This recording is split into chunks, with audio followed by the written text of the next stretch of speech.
The strike called by the Guyana's Teachers Union has entered its fourth week.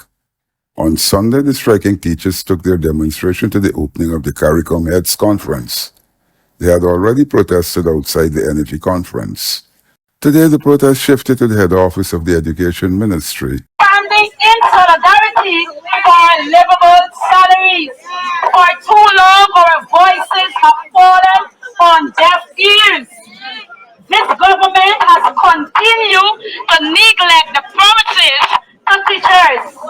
Have you heard me? Yeah. This government who knew prior to getting into government what teachers should have gotten have now failed to listen to the cries of teachers, and so we will continue to demand what is rightfully yours.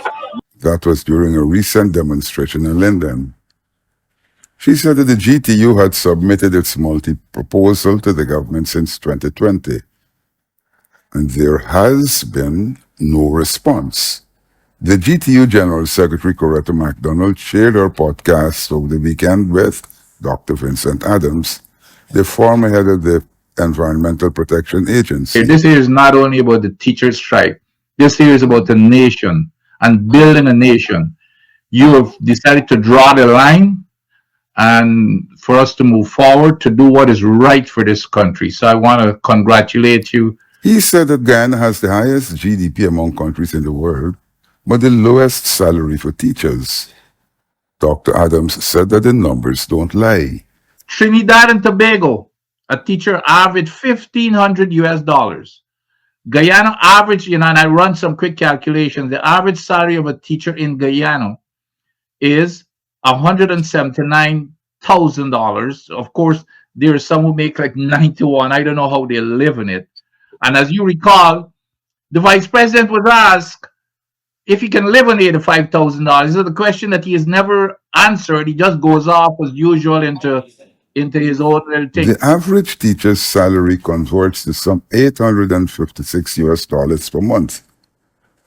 Grenada doesn't provide any oil, but it pays its teachers $1,890 a month. Dominica, folks, Dominica makes $1,670, $1,670.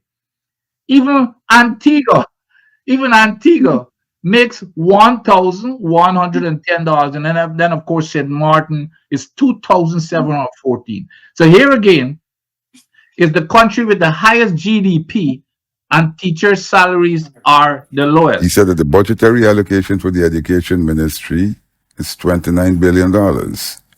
He was critical of Vice President Jagdeo's comment that the opposition wants money to feed the people. More recently, Jagdeo said that there was a 162% increase in the education budget. At the same time, the infrastructure budget grew by some 800%.